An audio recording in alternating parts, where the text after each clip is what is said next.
दोस्तों, आपने सुना होगा लोगों के मुख से कि बड़े लोगों का अगवाड़ा और पिछवाड़ा। मतलब बड़े लोगों की संगत उतनी अच्छी नहीं होती है जितनी छोटे लोगों की संगत अच्छी होती है। तो हम बड़े लोगों की संगत अच्छी क्यों नहीं होती है वो मैं आपको सुनाता हूँ। एक राजा थे और उनके पास एक हाथी था। तो वो हाथी बहुत दिनों तक रहा और वो बूढ़ा हो गया। जब वो बहुत ज़्यादा बूढ़ा हो गया तो राजा ने सोचा कि अब ये कुछ दिन में मर जाएगा, तो ऐसा करते हैं इसको खुला छोड़ देते हैं, जहाँ मर्जी आए, जहाँ मर्जी जाए, जहाँ मर्जी खाए। तो राजा ने उस हाथी को खुला छोड़ दिया और अपने पूरे राज में ढिढोरा पिटवा दिया कि इस हाथी को कोई कुछ नहीं बोलेगा, जो खा रहा है खाने दो, जो जहाँ जा रहा है जाने दो, और जो व्यक्ति इस हाथी के मरने की खबर सुनाएगा उसकी सीधा फांसी हो जाएगी। राज्य का कोई भी व्यक्ति आकर के अगर इसने मुझे ये सूचना दिया कि हाथी मर गया है तो उसकी फांसी हो जाएगी। हाथी घूमता रहा और लोग उसकी और सेवा करने लगे कि भैया इसकी खूब सेवा करो, ये हाथी मरने न पाए। पूरे जहाँ जाता था वहाँ पर सब कुछ न कुछ लेकर के वो सामने हाजिर हो जाते थे। कोई केला, कोई सेब, कोई संतरा, कोई मिठाई, कोई गुड़, सब लोग हाथी की सेवा में लग जाते थे कि भैया ये मरने न पाए, अगर कहीं मर गया ना तो फांसी हो जाएगी। धीरे धीरे भैया वो एक दिन हाथी वो मर गया। अब पूरे गांव के, जिस गांव में हाथी वो मरा, पूरे गांव के लोग इकट्ठा हुए और बड़े शोक में डूबे रहे कि अब राजा को खबर कौन पहुंचाए कि हाथी मर गया है, क्योंकि जो खबर पहुंचाएगा हाथी मरने की उसकी फांसी हो जाएगी। सब लोग बहुत दुखी थे।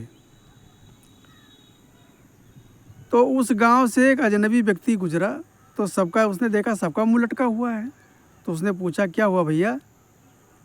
तो गांव वालों ने बताया कि ये राजा का हाथी है और ये हाथी आज हमारे गांव में मर गया है, और इसके मरने की सूचना अगर हम राजा को पहुंचाते हैं कि राजा साहब आपका हाथी मर गया है तो हमारी फांसी हो जाएगी।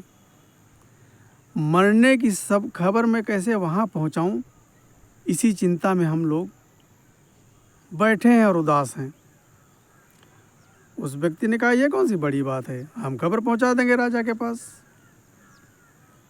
आप लोग चिंता मत करो, आराम से रहो, ये हाथी के मरने की खबर हम राजा को पहुंचा देंगे। राजा की वो बात थी कि जो हाथी को कहेगा हाथी मर गया उसकी फांसी हो जाएगी। तो वो व्यक्ति जो है, अजनबी व्यक्ति, राजा के पास गया और राजा को प्रणाम करके बोला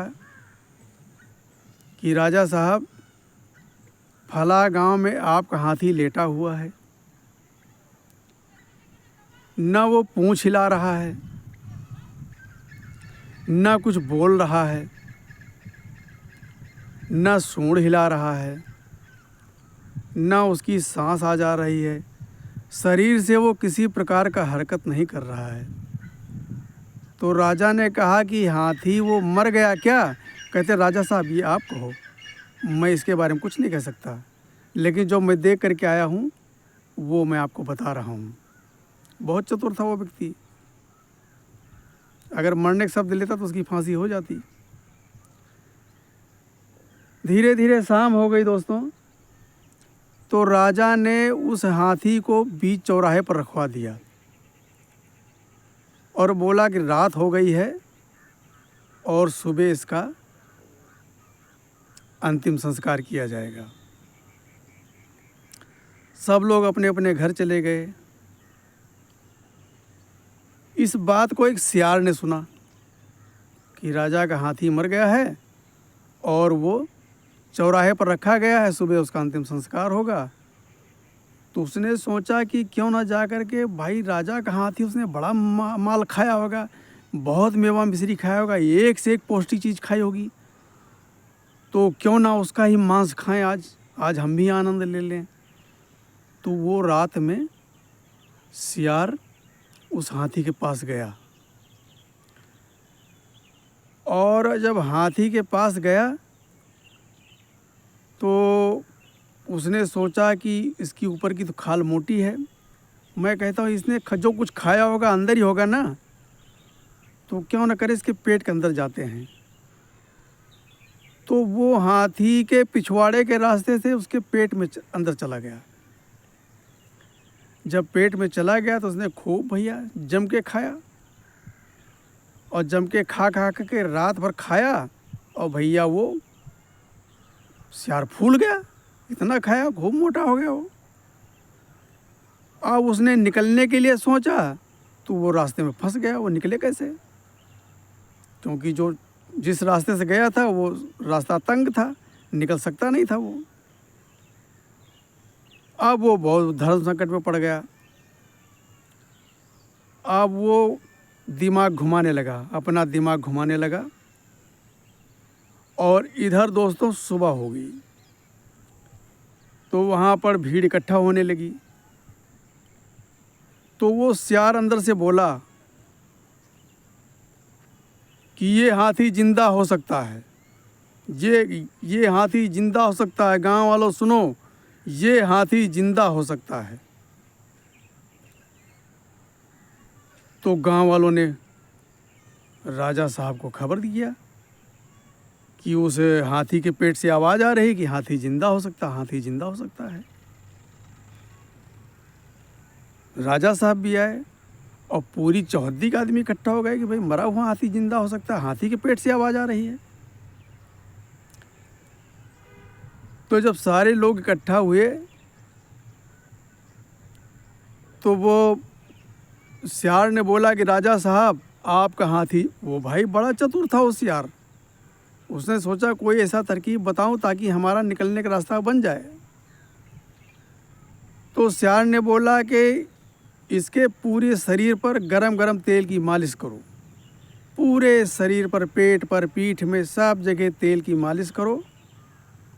और वो रात भर पड़ा पड़ा वो हाथी अकड़ गया था, इसीलिए उसका अंदर आने जाने का रास्ता भी छोटा हो गया था। तो उसने बोला कि तेल की गरम गरम मालिश करो।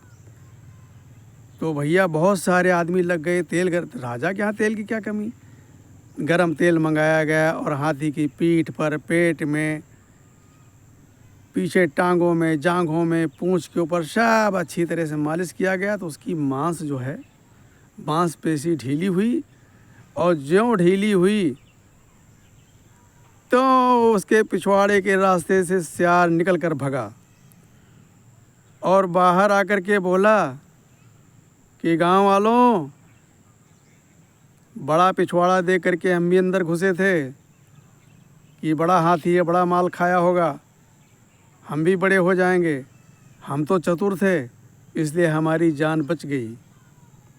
आप लोग ऐसा मत करना, आप लोग अगर ऐसा करोगे, बड़े की संगत करोगे तो तुम्हारी मौत निश्चित है। तो दोस्तों ये सही बात है, जो बड़े लोग होते हैं ना, उनकी नज़रों में छोटों की कोई कदर होती नहीं है। हालांकि छोटे लोग अपने आप को बेशक समझें कि वाह मुझे भैया बहुत मान रहे हैं, बहुत भैया मान रहे हैं, लेकिन उनके सामने तुम एक नौकर से भी गए गुजरे हो। बड़े लोग सिर्फ अपना ही भलाई सोचेंगे आपके अंदर। अगर उनका कोई स्वार्थ हल हो रहा होगा तो आपको अपने पास बिठाएंगे, अन्यथा नहीं। इसलिए बड़ों की संगत सोच समझ कर करो। बड़े किसी के सगे नहीं होते हैं। बड़ों के साथ में रहने से आपका अपना ही नुकसान होगा, तन का, मन का, धन का, और सबसे कीमती समय का। आपके घर में कोई बड़ा व्यक्ति आ गया है तो उसके आवभगत में लगे रहो। तुम्हें कहीं जाना है, उसको छोड़कर जा नहीं सकते हो कि भैया क्या कहेंगे। तो अपना सारा कुछ बर्बाद करने का मतलब है बड़ों की संगत करना। 100 की सीधी एक बात। ये कहानी आपको कैसी लगी और अच्छी लगी हो तो हमारा यूट्यूब चैनल है मेरा संसार, उसको लाइक करें, शेयर करें, सब्सक्राइब करें और अपने दोस्तों तक हमारी ये बात पहुंचाएं। जय श्री राम।